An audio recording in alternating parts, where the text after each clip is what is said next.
Welcome back, ladies and gentlemen. We'll begin our second session, Are You Thinking Circular? To begin the session, it is with great pleasure to invite Mr. Harold Tapper, Senior Director of Group Sustainability and Program Lead Circular Economy and Transformation from Phillips as our keynote speaker. Based in Amsterdam, Mr. Tapper has recorded his speech for us today. Now, let's watch the video. Hello, and thank you very much for this introduction. It's really a pleasure to be here today to be able to speak to you about the transition of Philips towards a circular economy. Really sorry that I cannot be with you live today, but I hope the presentation and the questions and answers afterwards can really give you some inspiring insights on how we have done this up till now. So let me share my screen to present some of the slides.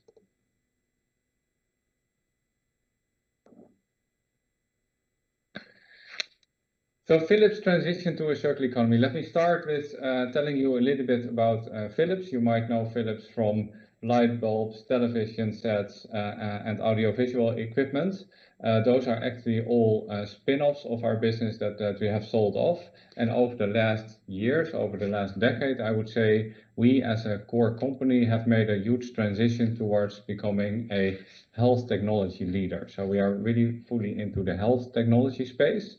That's still a broad space. It still ranges from selling large-scale equipment, like you see here on the screen, towards big hospitals, all the way from there to delivering care-related products at the home, like toothbrushes and vacuum cleaners. So we have launched our purpose in September of last year, basically reflecting this big transition towards becoming a health technology company.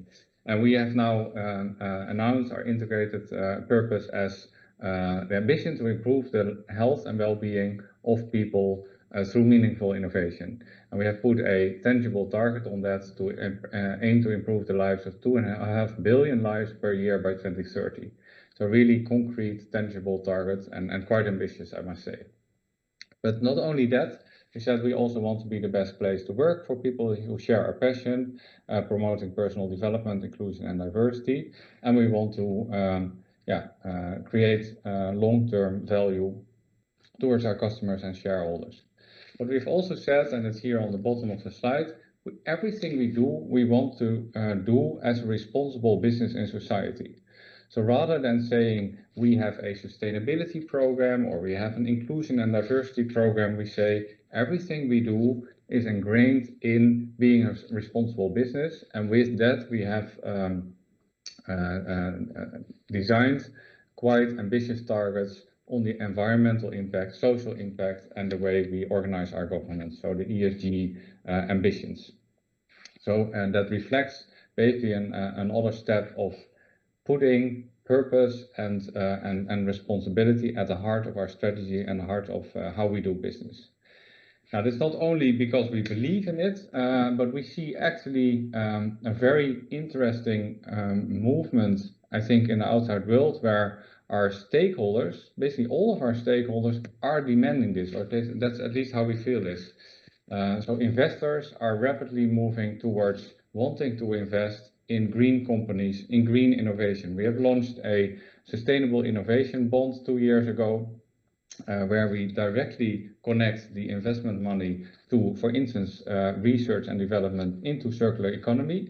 And that has been a huge success, and we have done that a couple of times afterwards.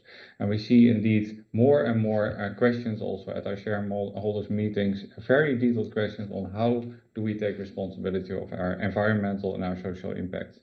We see retailers stepping up. That's really also something from the last years where I think now finally we see that customers or consumers are willing to pay an extra price for green products, or are really changing their buying behavior over green products. Customers are changing rapidly, so our big customers, our big hospital chains, and we see in the medical field that customers are really having their own environmental targets as well. So a big hospitals are coming to us and say, we want to have a circular, a circular IC or a circular operating room. Can you help us? So they're really looking for suppliers that share their passion and share their targets, and that can help them to become more circular as a value chain. And we see obviously all over the world consumers and citizens at large to really draw upon companies to take their responsibility. But last but not least, I think we see also in our employee base that employees become more and more conscious to want to work for companies with a clear purpose and to really contribute with their work to their personal purpose every day in the work they do. Also, what we see and why we have moved also over the last decades towards more circularity and more green business is that we see this as having a clear value, business value for our company. To pick a few on what you see here on the page, if you move more and more to, let's say, refurbished systems, then you are able to enter new markets, to reach new customers. If with circular models you can deliver or keep the value in your chain longer, then obviously there is an opportunity to reduce cost. But there's also a huge opportunity to reduce risk, not only climate-related risk, which is all over the place in the newspapers nowadays, but also reducing financial risk, which is often overlooked. If you move more and more from transactional sales that might happen once in every 10 years with our long-lived equipment towards as-a-service models, then you basically move at a much more consistent financial stream of finances from your customers to your company. So that reduces also the financial risk. And it's mentioned here, deliver greater customer value. What we see is that the circular business models really lead to different relationships with our customers, really moving from this transactional one-time relationship to long-term partnerships, where actually every day you are in contact with your customer and trying to deliver the maximum value with minimal resource capacity. So yeah, just to mention a few of the value drivers of why we are moving to circular economy. And we have done this already a long time ago. So we recognized the importance of circular economy already around 2012. We were one of the founding partners of the Ellen MacArthur Foundation because we so strongly believe that this is the way to do this business, that this is the way to drive innovation in your company, and that it's just very helpful, also business-wise, to be on the forefront and to be ready for this change that will come anyway in our society. Now, if you want to drive this in a company, you also need clear and ambitious targets. And here I've listed the targets we have around circular economy.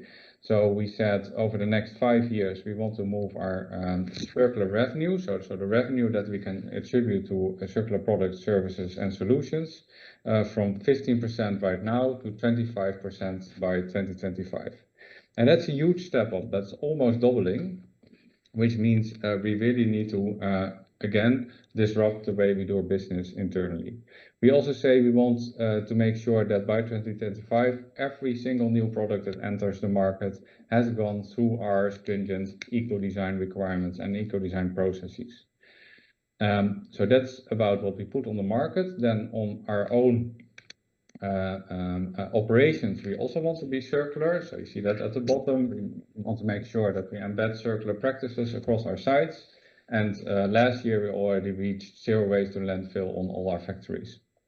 And then to further enhance and accelerate the move to a circular economy, we have added this ambition to close the loop, which we were actually successful with already last year in our large-scale medical equipment. So by now, we offer a trade-in on all our large-scale medical equipment as soon as it comes end of use with our customers.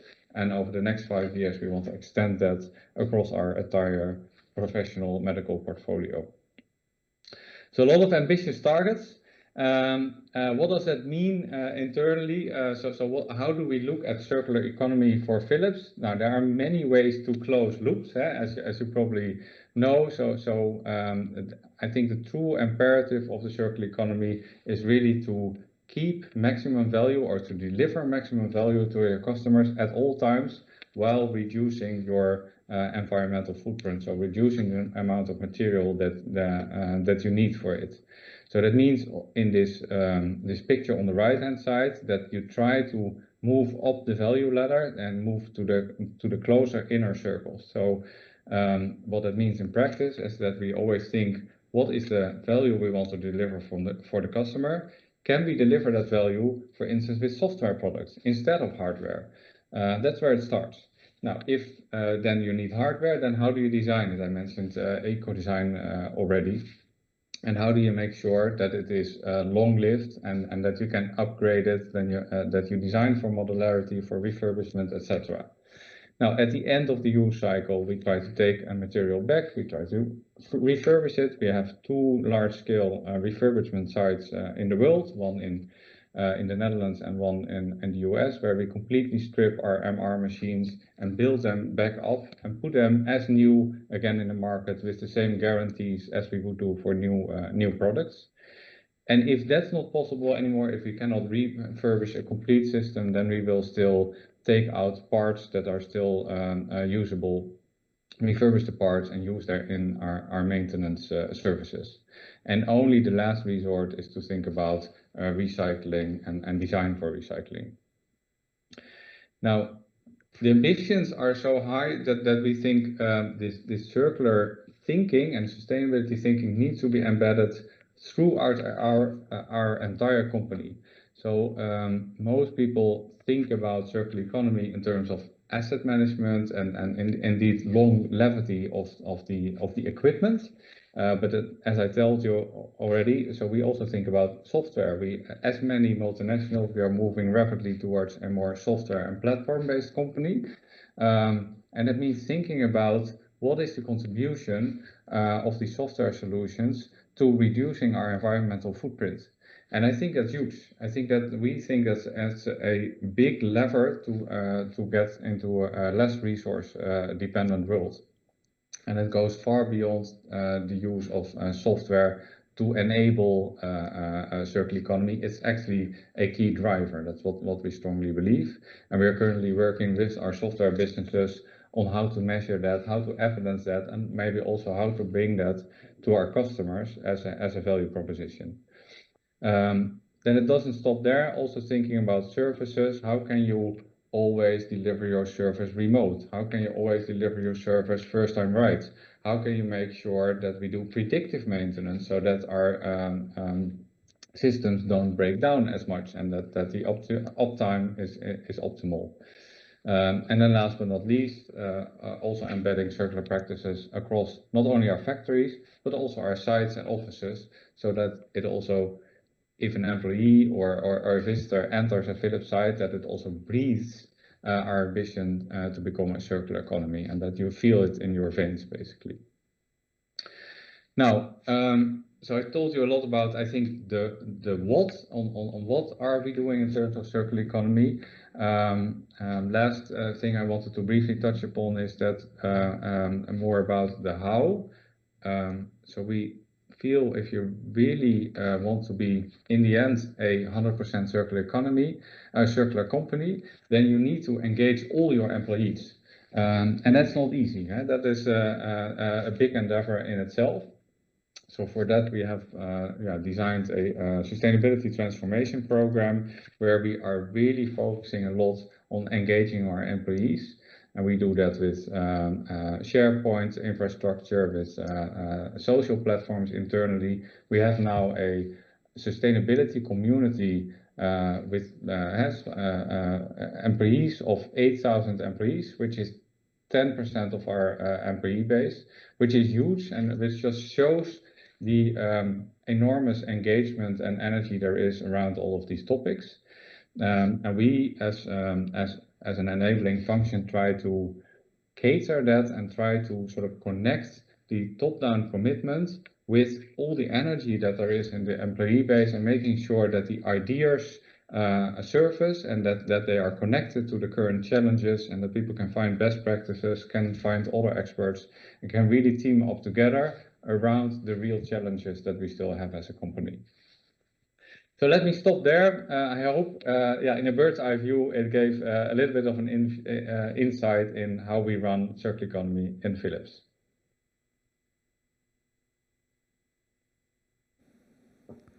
Thank you, Mr. Tapper, for his detailed sharing regarding Philips and circular economy. Moving on to the panel discussion, we are pleased to have Ms. Helga van Toonot, Senior Advisor of Weather Flows, to be our moderator. But before we begin the panel discussion, Helga has conducted a Q&A session with Mr. Tapper despite his absence from today's conference. Now, let's watch the session. Thank you so much, Harold. That was a great presentation.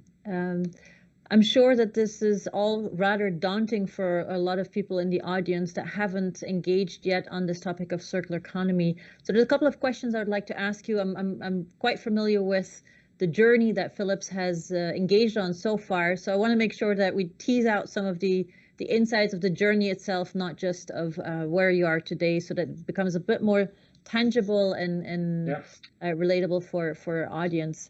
So the first question I'd like to ask is around the big transformations that you've talked about in one of your slides, where for example, you talked about IT and software, where this next step is really going full out on the software side. That is really a full-on transformation of the business portfolio, the business model. Is it all or nothing? Is this what we have to go for if our businesses that are listening today want to consider circular economy in their operations and their business models? Thank you very much. It's an excellent question. So I can imagine that this is also on top of mind of many in the audience. So no, I think it's definitely not all or nothing. For us, at least, it has been a journey, and it still is a journey, and I'm sure it will remain a journey for a long time to go. Got something to do then. So, yeah, exactly. So, and we get this question more often, right? Is it, do you need to address your whole portfolio at once, or do you need to focus? It might differ a bit per company, but I can say how we did it. So when we started to think about this in around 2012, we did an analysis on where we at that point thought would be the biggest impact, and what would that impact be.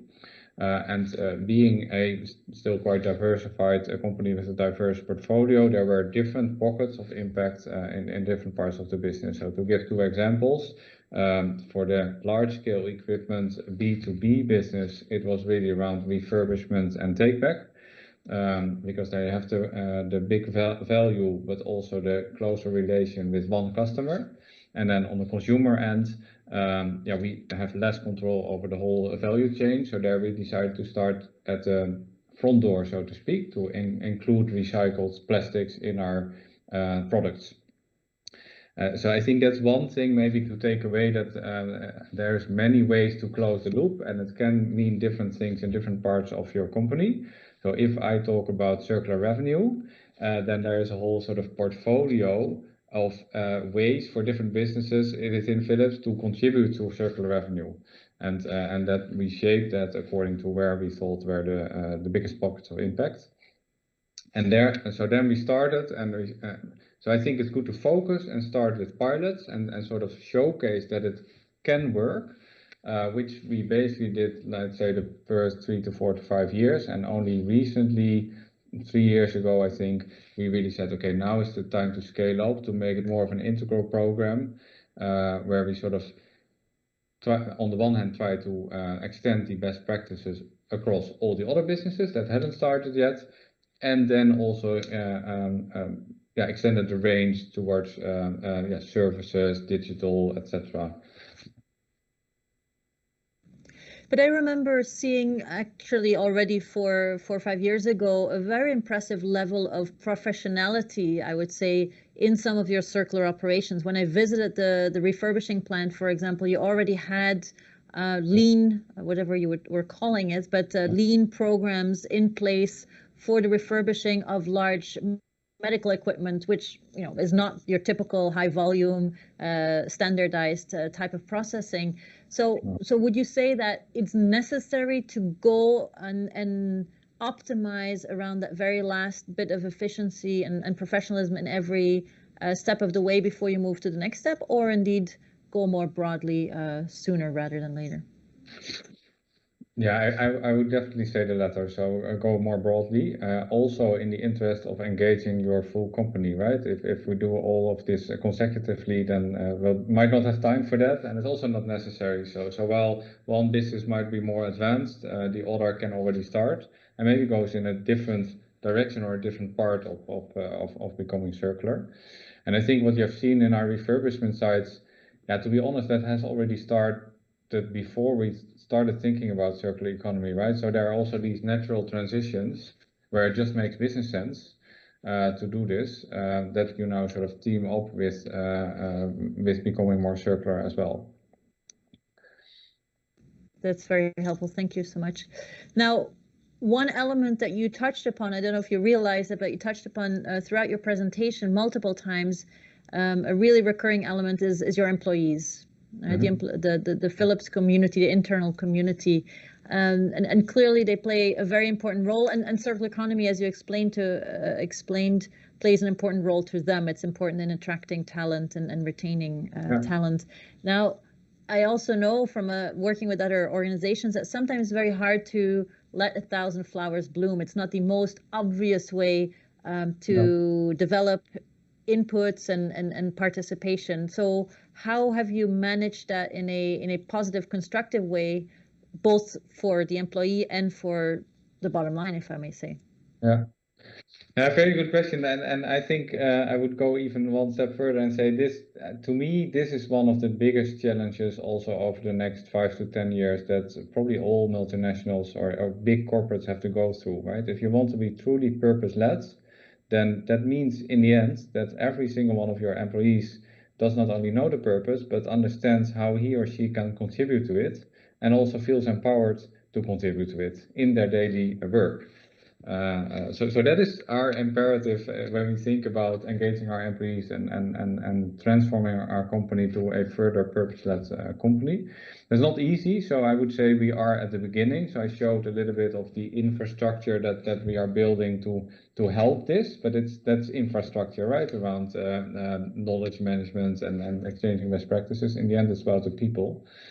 So one thing we have learned there is that you need to go deep and customized towards key target audiences, right? So if you really want to engage your employees around such a complex topic as circular economy, then it's not enough to have your corporate story about what circular economy means, but you need to specify that. What does it mean in business X for a designer, for you. or what does it mean for in market Y for a sales manager or a marketeer?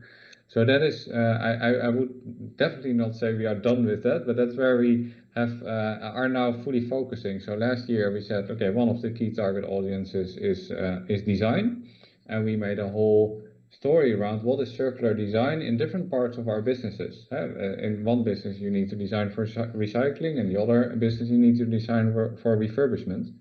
And made that story, then made a training out of it, trained all our key designers, and are now translating these insights with them to circular design requirements for those businesses. And next thing is we will do the same with our marketeers. So it's really sort of identifying key audiences and then engage with them, train them, and make sure they become a community to work on these challenges. Thank you. Very helpful. Now, one last question from my side. You've been at this as one of the oldest companies, or one of the companies been at this for the longest. With 10 years under your belt, looking back, what are some of the things you wish you had done differently? Or are you pretty happy with the place you're in? Yeah, I'm very happy with this. It could be for you personally or for the organization, right? Yeah, no, I think, to me personally, it's just incredibly exciting to be able to work in a company that's so serious about this and that is so willing to put itself out there and be front running. I think as a difficult question. Would we have done something differently? I'm not sure, but I do see challenges currently that still require a lot of attention, right? So one of the challenges I see is to further align metrics around circular economy, not only internally but also externally.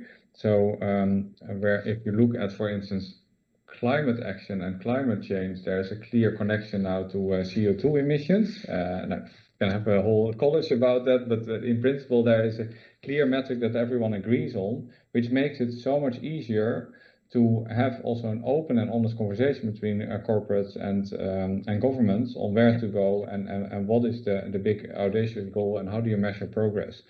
And in the field of circularity, that's not there yet. There are a couple of metrics, but the whole portfolio of metrics is not there yet.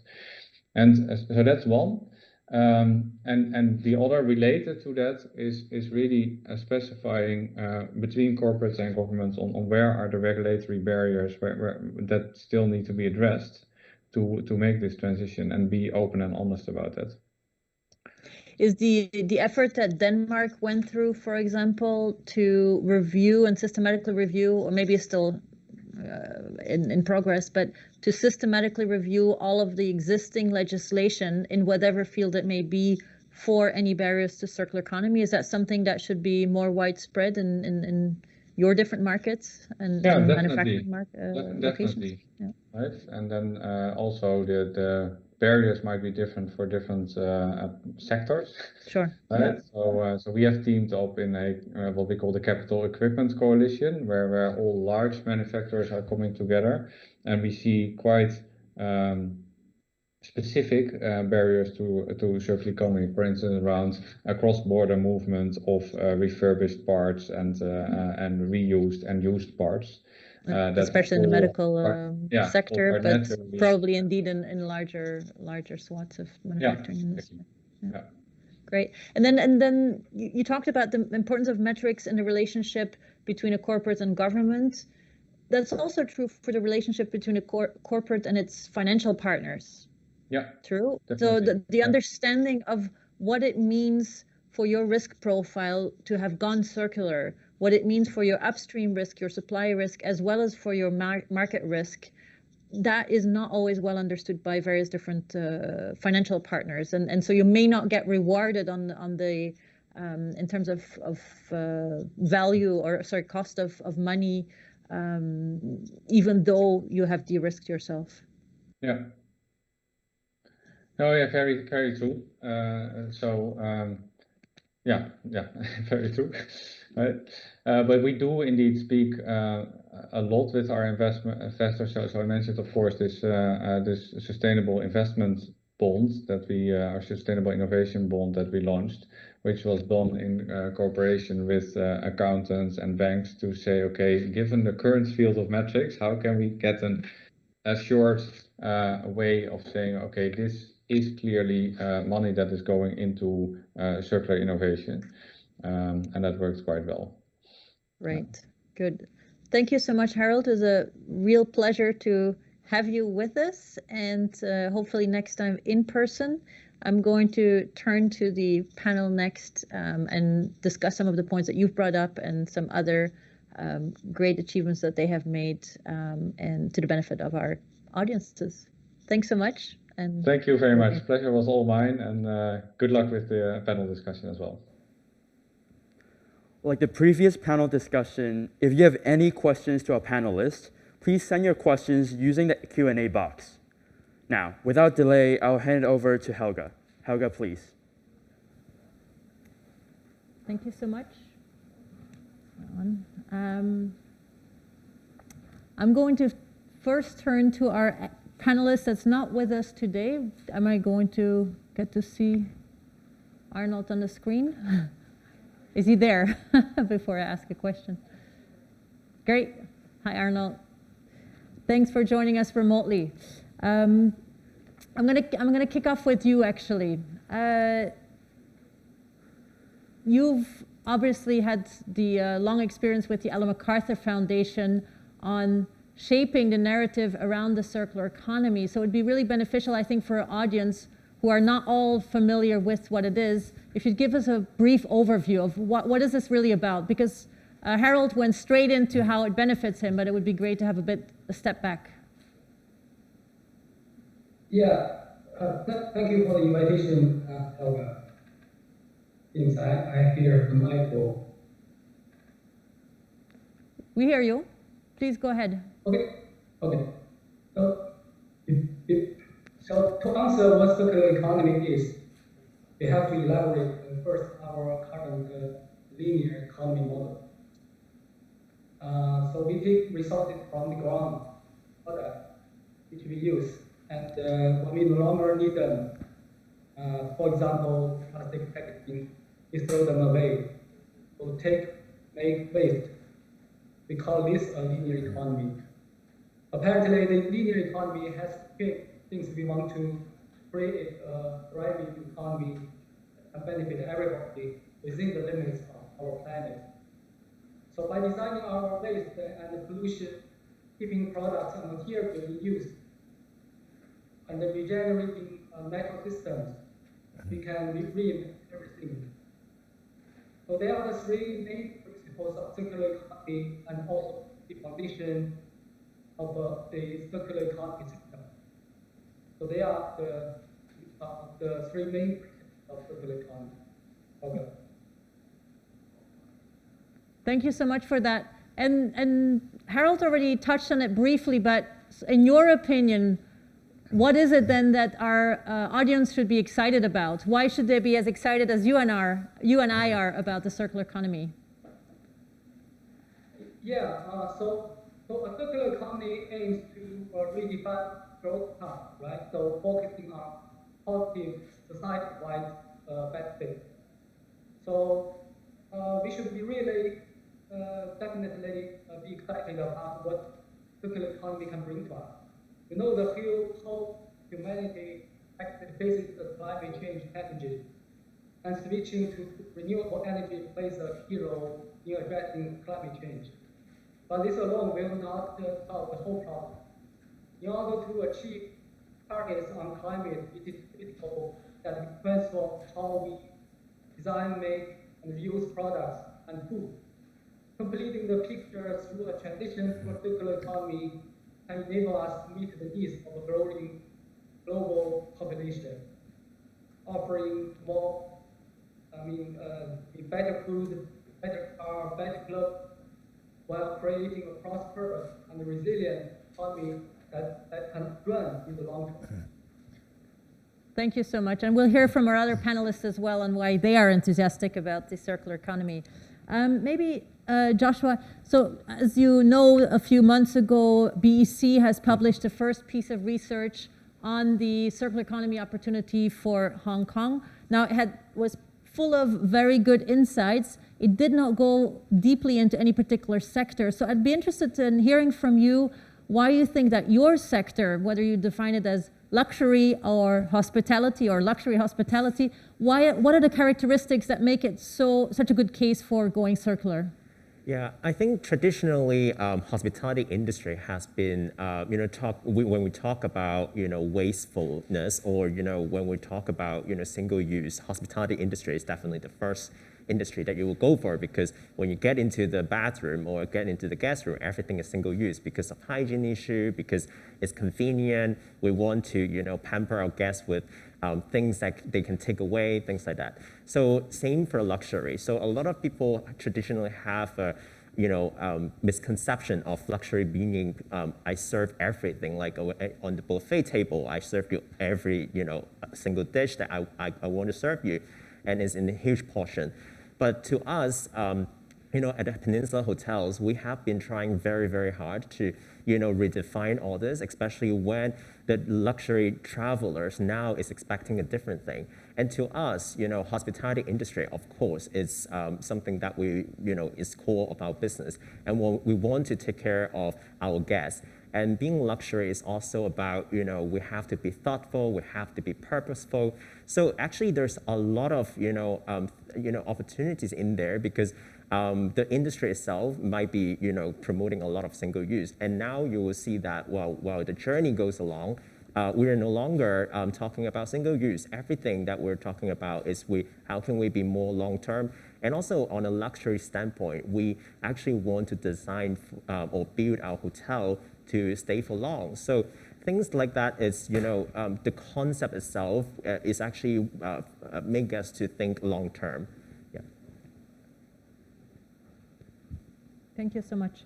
Now, Lauren, maybe also to understand what the opportunities are in the apparel industry and fashion industry, it would be probably helpful to hear a bit about your portfolio, the Redress portfolio, because that spans quite a lot of what needs to be done, correct?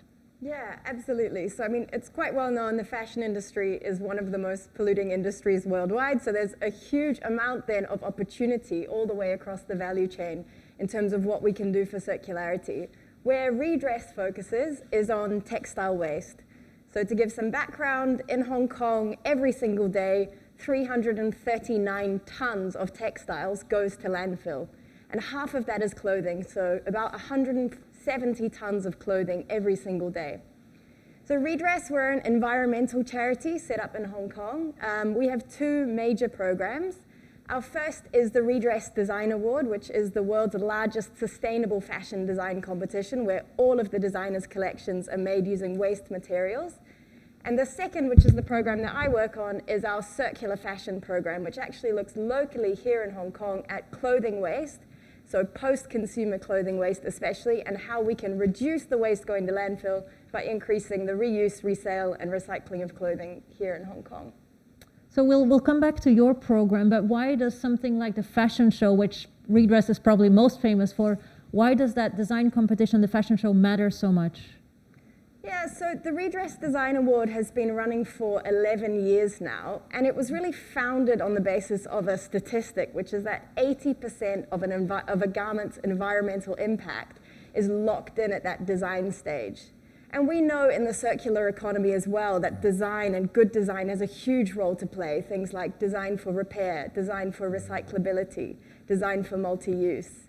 So the Redress Design Award, even though the thing that we all see is the finalist collection going down the runway and we see all the glamour, it's actually underpinned by an enormous body of educational work with fashion design schools and designers globally, where we teach designers and empower them with the knowledge and the resources to be able to change the fashion system.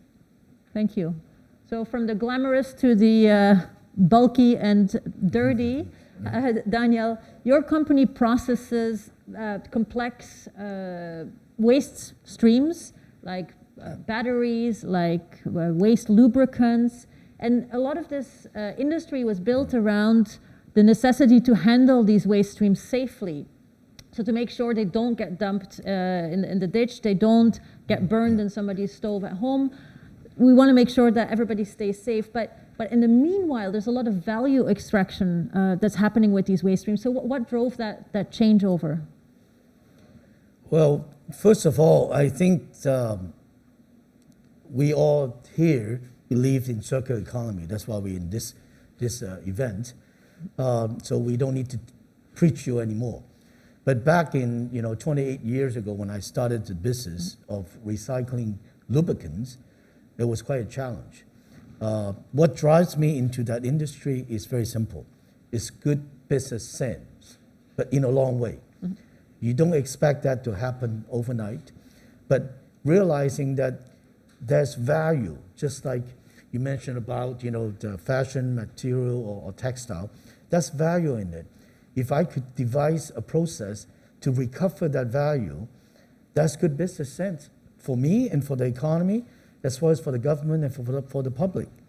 So that is one of the driving forces. It's good business sense. Mm-hmm. Thank you so much for sharing that. So Arnold, and just a note that the volume apparently should be a bit higher. I've gotten a question here from the audience. So Arnold, we've heard now from some very different sets of industries. Would you say that from a circular economy perspective, these are so diverse that there's very little we can draw across the board? So if people in our audience are in yet another industry, there's little they can learn from this? Or are there some characteristics that make it interesting for everyone, where we say, yeah, there's some learning that we can do across industries here? the three circular economy principles can apply every industry, and to prevent waste and pollution by design at the beginning in the first place. So I really believe everybody can do their part in their life and in their work, and keep the upstream innovation mindset, and especially all the products have packaging as well. And for example, so I mean the reuse model, we always talk about reuse model for packaging. A reuse model in another industry can be shared as a sharing model. So, and also, you know, for example, in the real property industry, 60% of the office space are used in Europe, and if we share the office, I mean with other industry or with other all company, so we can save a lot of energy and the materials as well. So office space must be clearly cheaper in Europe than here in Hong Kong. It would, yes. it wouldn't so be you the can case. definitely take advantage of that principle. So, and for example, I think the easy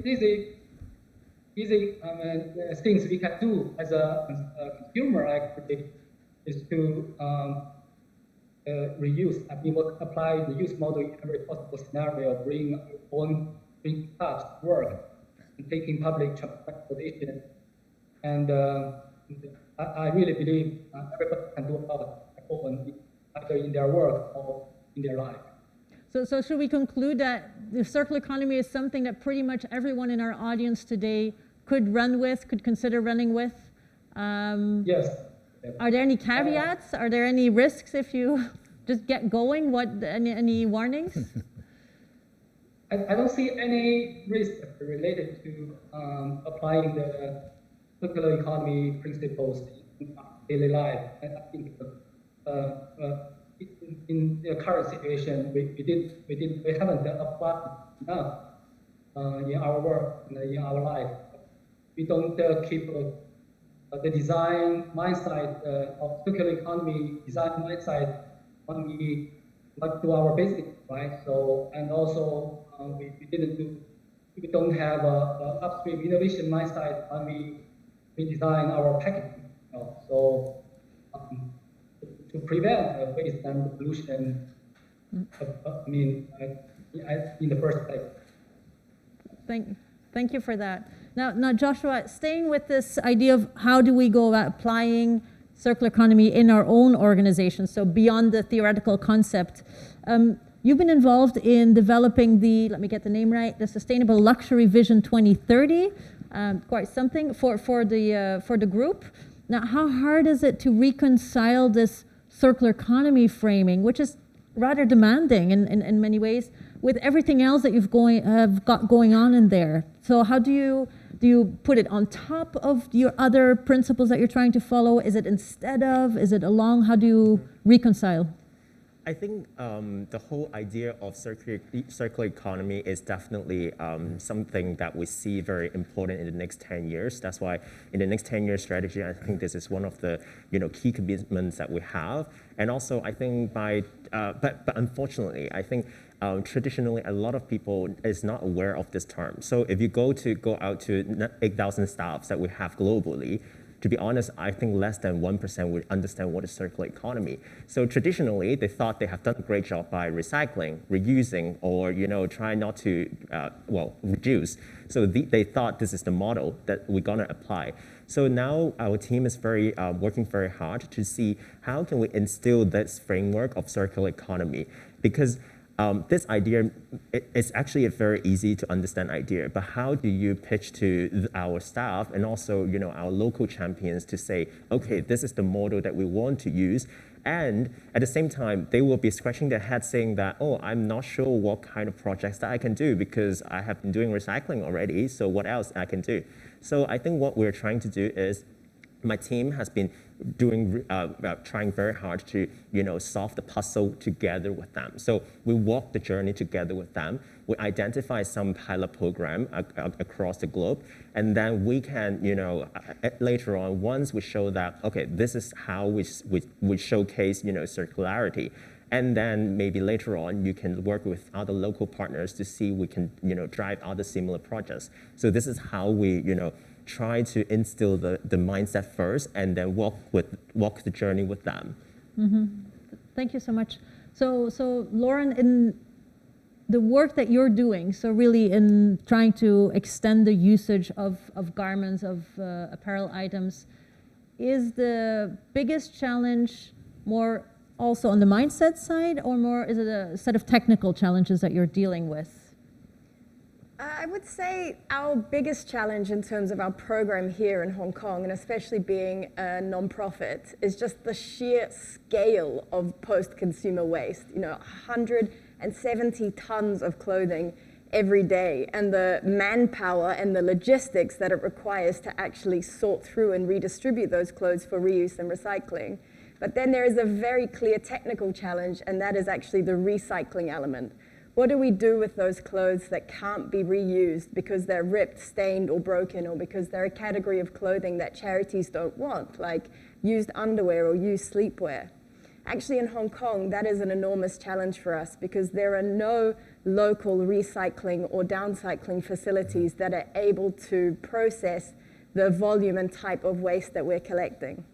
So just to share what we are currently doing with that category of waste, we send it to a facility in Japan that processes it into something called RPF, which is refuse-derived paper and plastic densified fuel. So it's a kind of fuel made out of waste materials that's burnt as a substitute for coal. But it is a real challenge for us to not have local solutions, and it's obviously not an ideal situation to be shipping waste abroad. Thank you very much. Now, Daniel, looks like circular economy is fraught with challenges. Yes. Do you think that government needs to support us better? Do they have to get more involved to solve some of these challenges? Well, definitely government has one of the biggest impact in the circular economy. I said earlier, it makes good business sense. But first, to become good business sense, you have to see the platform develop that you're allowed to make that into a business. So fortunately, in Hong Kong in the last few years, our government has worked very hard, especially EPB. They are building more platforms to encourage people on this circular economy concept, and also a lot of green initiatives. A good example is the fit-in tariff about the solar panel. Just because working together with the power companies, and suddenly now Hong Kong become very successful in doing this solar panel. It applies to the waste management also. In our business, if the wastes are not classified as certain waste and require certain regulations to a certain company with the proper credentials to handle it, then it becomes just waste everywhere and everybody takes it wherever they want it. So the government has an important role to provide the regulatory controls, as well as the incentives and all the support to make this platform work, so the industry and the business could turn it into good business, and then could go on its own without further subsidies, and it becomes sustainable. So do you think that's mostly regulation, or are there other policies you're looking for? Well, regulations is important. You got to start with somewhere. You have the base. Once you have the regulations, then you've got to have to provide the support structures to make it work. For example, besides regulations, we have the recycling park now. And that helps because Hong Kong, we all know that we're running out of space. We cannot afford to rent, 50,000 square foot of space to try to do something that may not be high value, like clothing immediately. So by having the support with the space and also some funding, eventually business can see the opportunity and fit in. And so my experience in the last 28 years, I've really seen this evolve, and we are getting much better in understanding not only the government, the public, and the business. They all understand the importance of the circular economy, as we just discussed, because we need to do that in order to sustain our good Earth. So we just need to work together. But I want to add one point that Joshua said earlier about the hotels. I think it's important, besides working with your own entity, is to be able to find other partners to share experience. Because sharing, talking to more people, then we all learn together. As we all said earlier, it's a journey. So it's a good thing then the BEC is bringing us together here today. Exactly. Thank you, BEC. Yes. Absolutely, absolutely. And that brings us to my next question, actually, because the nature of the environmental issues that companies and organizations are dealing with is getting more complex. The nature of the solutions is also getting more complex because very many times we need system level solutions. We can't just improve a product. We also have to make sure that the environment in which that product ends up being used or disposed of is also matching what we need from an environmental perspective. And so the collaborations have had to be developed further. I think there's new types of collaborations, new types of collaborators. It's getting rather difficult. So how do you pick your collaborators? There's lots of things to choose from, but who do you partner with? Yeah, I think first, how we usually identify these projects is really, as Daniel said, like we reach out to people, we keep on asking, don't be afraid to ask, because sometimes you never know when you never ask. So, and then once we have people coming in, sharing their ideas, I think from different perspectives, first, it has to be practical in hospitality industry because every day we're handling so many, guest requests and also it's very ad hoc requests as well. So it has to be practical. Third, whether the storytelling really adhere to the company values and also the communications as well. And I think one key issue is we don't want to just communicate. We want to really do something on the ground, and then we can see whether we want to talk about this and share the experience. So I'll give you some example. Within a hotel, since 2018, we have been collecting our retired bed sheets cover in our hotel room to produce a lovely teddy bear. And that teddy bear is being, dyed with some organic, dye, and also it's being hand dyed by some differently able partners in our charity, and then it's being produced by a Manila-based, garment company who uplifts, or empower women in this rural village. And actually, the whole design of the teddy bear is designed by a young professional, young designer, which is award-winning. And the teddy bear can turn into a lovely bathroom as well. So we try to sell this teddy bear / bathroom, and then the money being raised is also being donated to charities. So within this project, you see every single element from the recycled bed sheets, from the dye that we use, from the designer that we use, from the charity partner that we pick. Everything is, being fair. We try to give a thoughts in it. We're not just trying to say, okay, you handle the problem for us. But it's more like, oh, let's talk to different people. If you cannot do the dyeing part, then I talk to another charity to find the right partner. So this is how we usually do things. And we continue on the projects with other, possibilities as well. Now we're exploring pillows. We're also exploring other, waste that coming from the hotel as well. It doesn't sound like that's something that developed overnight, though. Yes. It takes a long time to identify different people. Yeah. Great. And I think the resources for identifying partners are also improving. So there's better communication around who could do what in this space. Now, talking about collaborations, and this is a question to both you, Daniel and Lauren. We may not find all of our collaborators here in Hong Kong. Joshua already referred to a collaboration in the Philippines. For the large volume streams that you're talking about, and Lauren already pointed out some of the challenges, is there an opportunity, for example, in the Greater Bay Area, you think? And if so, what, or if not, what would it take to apply that? Maybe, Daniel, you go first. Oh, okay. Well, Greater Bay Area is definitely our opportunity. With this pandemic, we all realize that if we cannot cross the border, we'll be just an island in Hong Kong by ourselves. So the opportunities definitely is in Greater Bay Area, not only in terms of the business size, but our partnerships, because there's so much different manufacturing potentials are already there. We can look for technology partners, and so we can make things work together. So definitely, we're just lucky that we have such a big, partner right next door to us. And, instead of you have to fly everywhere. Like the batteries, unfortunately, right now, we cannot ship it to China yet. And we have to take the battery to Korea or even all the way to Belgium to recycle. And that is a long way.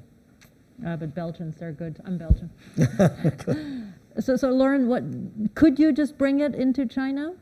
Yeah, I mean, I agree with Daniel, and I think you mentioned earlier as well about the issue of space in Hong Kong and the price of land. So obviously across the bay, there's more opportunity to create facilities which could accommodate the scale of waste that we're speaking about. But it would rely on those facilities being there. And I didn't touch on it earlier, actually, but part of the reason why it's challenging to recycle textiles in Hong Kong is that it's challenging worldwide to recycle textiles. It's not a simple process. And actually, around 87% of all materials currently used to make our clothes are not recycled. And that's because at the moment, most recycling facilities are mechanical, and they've faced some very tough technical challenges. Not only simple things like removing buttons and zips, but things like splitting blended fibers. And so, yes, Greater Bay Area provides a lot of opportunity, but we would still need that technology to be there. We would also need to be able to export waste, textile waste, to China, which we currently can't do. But we have a pretty good ecosystem around textiles and textile waste here in Hong Kong. So hopefully Hong Kong can provide the technology, and we can collaborate and indeed address cross-border traffic of no longer waste, but a resource soon then. Now, Arnold, so you're also familiar with the assessments that the BEC has done for the Hong Kong opportunity. In your opinion, maybe based on the characteristics that we have here in Hong Kong for our population and what else it may be, what do you think is the greatest opportunity, or where lies the greatest opportunity in terms of circular economy for Hong Kong?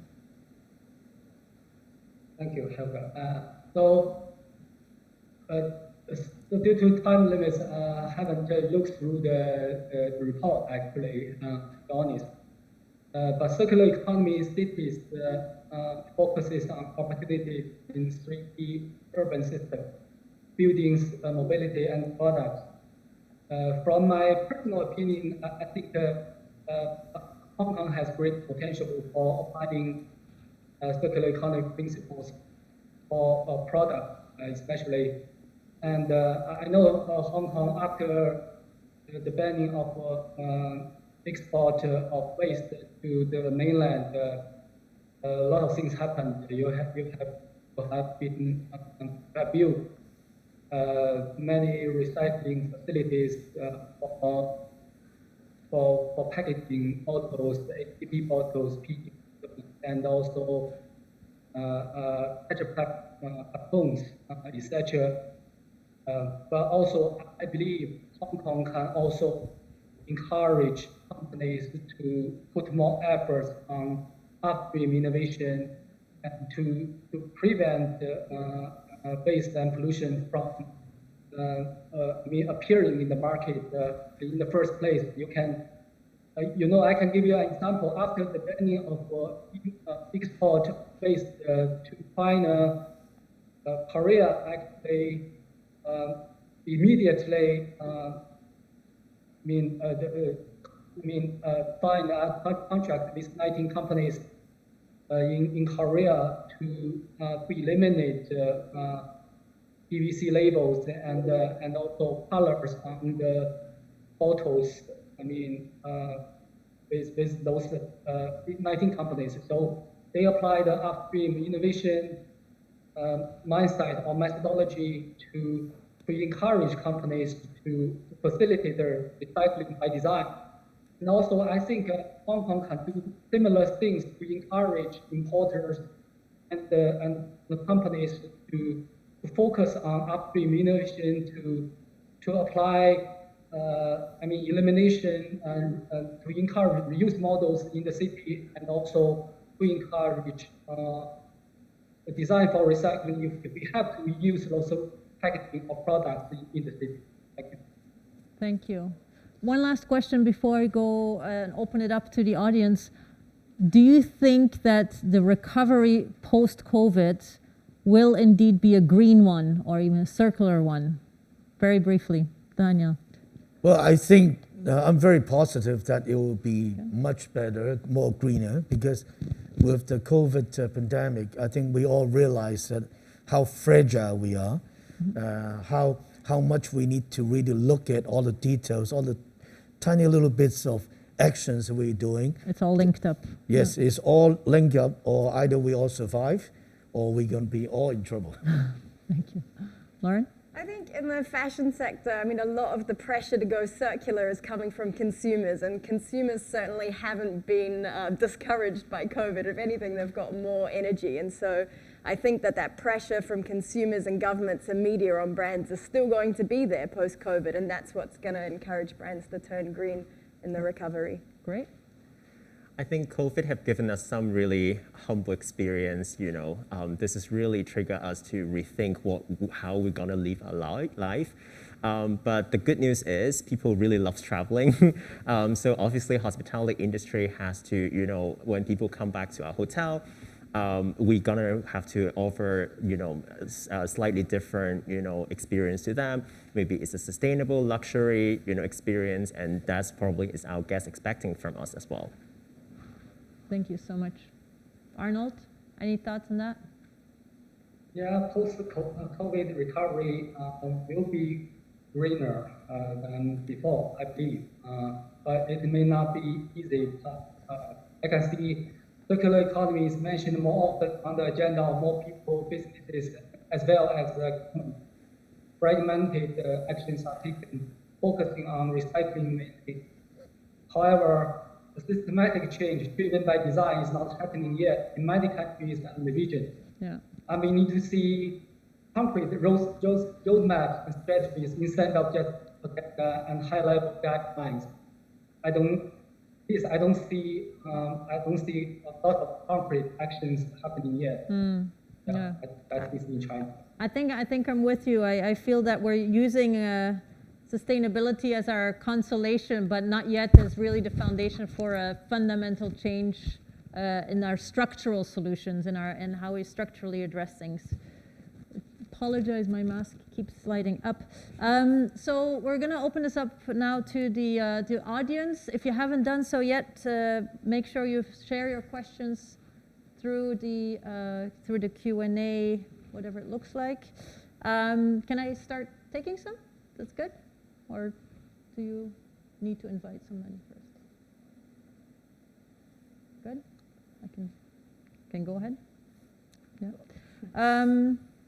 So the first question is from Maggie at HKU.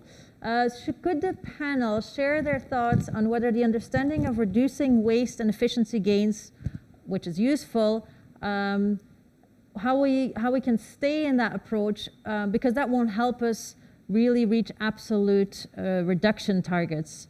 How can you move from waste reductions to really decoupling from virgin resource use? What is a trigger for yourself, for your organization, for your employees? I would love actually for Lauren to take that one first, if that's okay. Yeah, sure. I mean, in the fashion industry, that's about changing our business models and about brands getting value from offering different services other than selling clothes. So for example, rental models, which enable multiple consumers to use one item of clothing, or resale models, which do the same, or repair models where one consumer can use the same item of clothing for a longer period.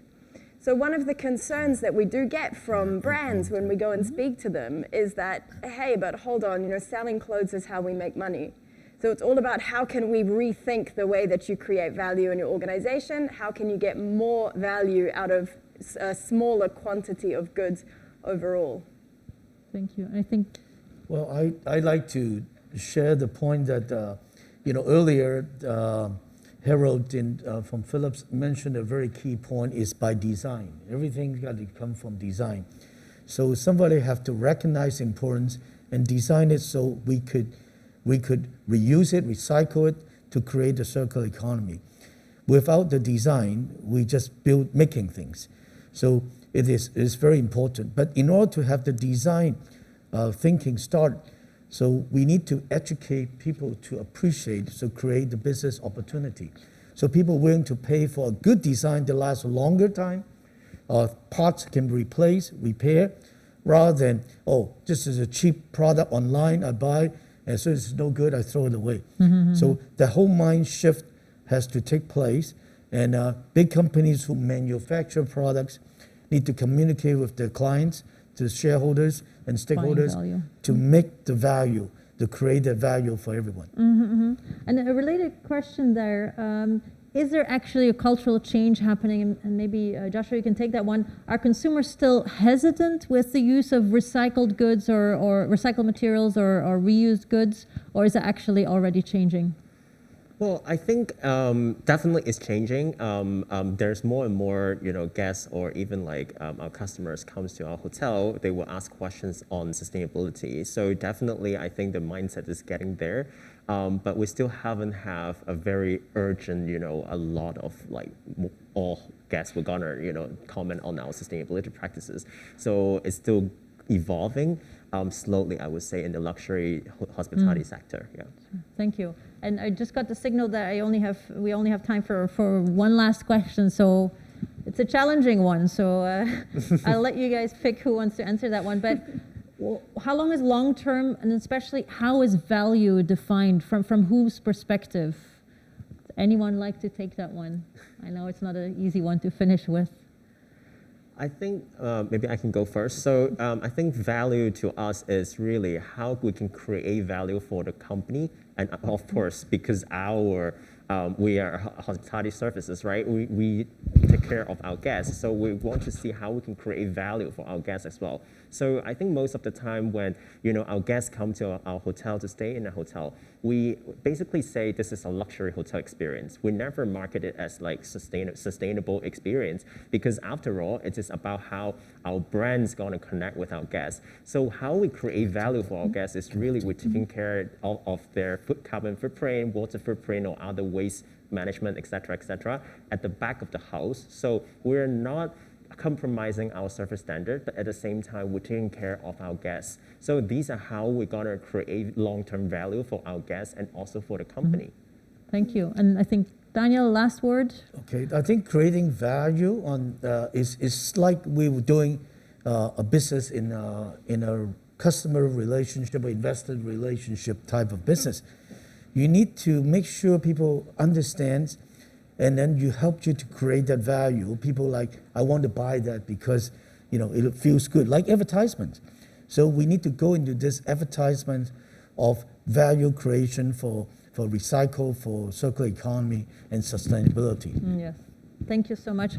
Does anyone want to offer a last word of encouragement for our audience? Again, some people are very new to this and might be a bit daunted by the prospects of going circular.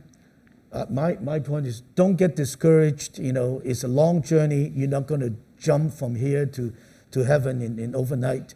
So keep working on it a step at a time, and find more friends who share your visions, and then join associations that can help you. Thank you. Anyone else? Yeah, my advice would be to start short term, experiment. Try something with your customers for a month, 3 months. See how it works, and then go from there. Thank you very much. Don't be scared to start, and also collaborate with people. Yeah. Thank you. Arnold, very last word to you. Yeah, I agree with Joshua. So I believe shifting the system involves everyone and everything. This is government and individuals, our cities, our products, our jobs. So every one of us will play some role in this process. So let us work there and together. Thank you. Thank you so much, Arnold. Thank you so much for the panelists in the room, and thank you to the audience for your participation. Thank you.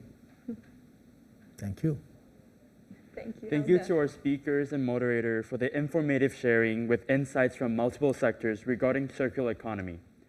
This brings us to the end of the second session, and we'll now have a short break in advance of our next session starting at 11:50. Thank you.